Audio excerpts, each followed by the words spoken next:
Welcome to What's Cooking in the Library. Today we are going to make a Tex-Mex chicken starter, which you can use to make fajitas or a chicken salad.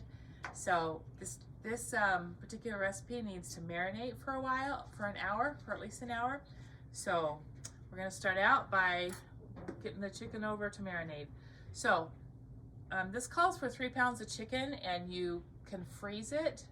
I'm only using 1 pound of chicken today, so if it looks like I'm using smaller amounts than what I'm saying, it's because I am, because it's the library. So, but we're gonna start out with a 1/2 cup of lemon juice and a 1/2 cup of, this is olive oil. We're going to add spices. We're going to add a tablespoon of chili powder,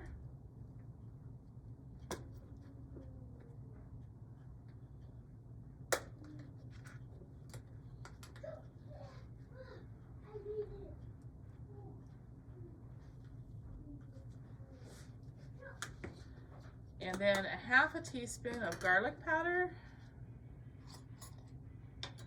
a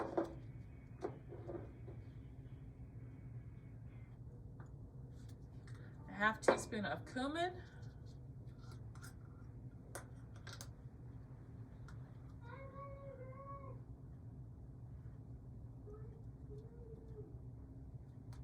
and a 1/2 teaspoon of dried oregano.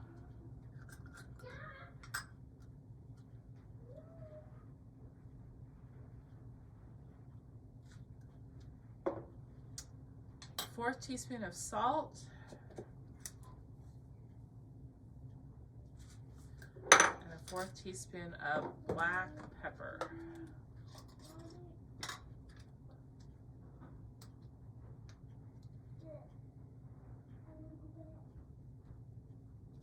Oh, that's definitely over a 1/4 teaspoon. Okay. Just gonna kind of squeeze this a little bit to where it's together. Mix it. Then we're gonna add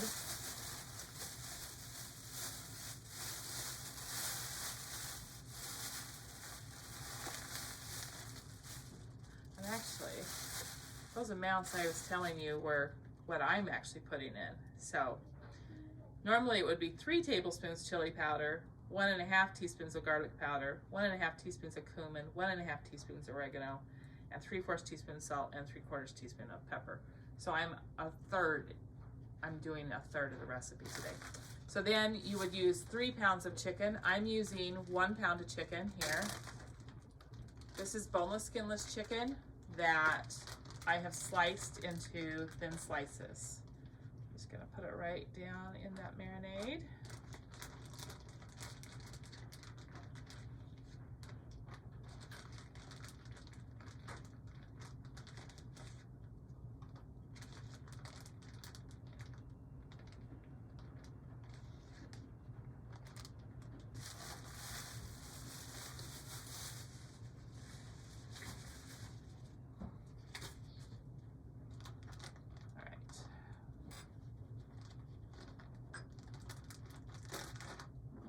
The Ziplock bag, and we're just going to just mix it to where all those pieces are coated like that. Now we're going to marinate it for an hour. We're just going to put it in the fridge for an hour and let it marinate. All right, so we've let our chicken marinate for an hour. We're going to go ahead and turn on a fry pan. We're going to turn it on medium-high heat. Gonna put the chicken and the marinade in this pan. We're going to cook it about 5 to 7 minutes until the chicken's done. It is cooking. Gonna take a large onion, cut it in half, and then we're just slice it thin, like that.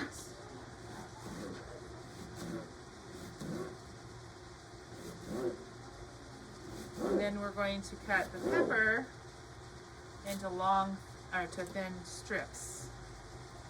And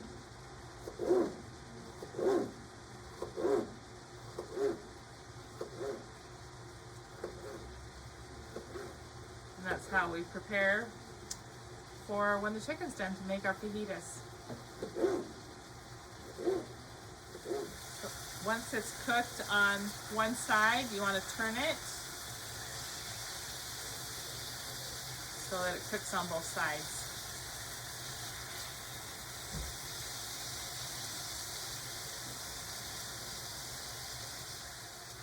All right, when your chicken's done, just going to use a pair of tongs and you're going to remove the meat.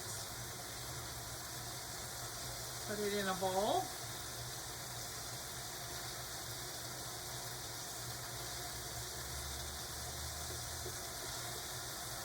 Now, if you're doing the whole entire batch, you're going to cook these in.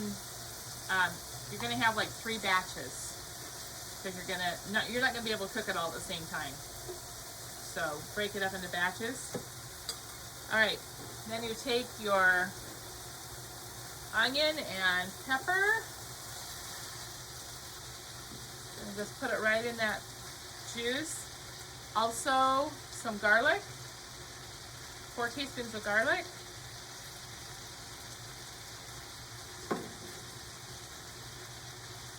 We're just going to cook that for a few minutes until it's fork tender.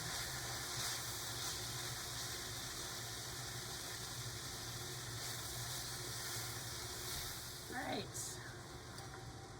Our onions and peppers are crisp tender. We're just going to pour it right in the bowl there with the chicken. And we'll just mix that up. Now there's several things you can do with it. This recipe is a recipe that you can freeze and put in the fridge or freezer. So if you're doing a full batch, then you divide it into like 3 or 4 according to what your serving size, what you would think you would use, and put it in freezer bags, freezer containers, and put it in the freezer after you let it cool for like 30 minutes and then put it in the freezer. Or you can eat it right away. And there's 1 or 2 things you can do with it. You can make it into a fajita using a tortilla, or do it on a bed of lettuce. You can either put lettuce down or a tortilla, add your meat, top it with your favorite toppings, cheese, salsa, guacamole, sour cream, chopped tomato, whatever your favorite toppings for either a fajita or a salad, a Tex-Mex salad. So that's the 2 things you could do with it.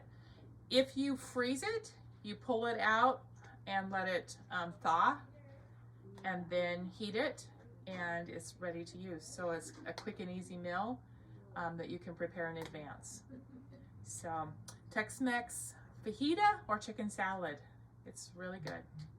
So this is some that I made the other day, and it's just in a Ziploc bag.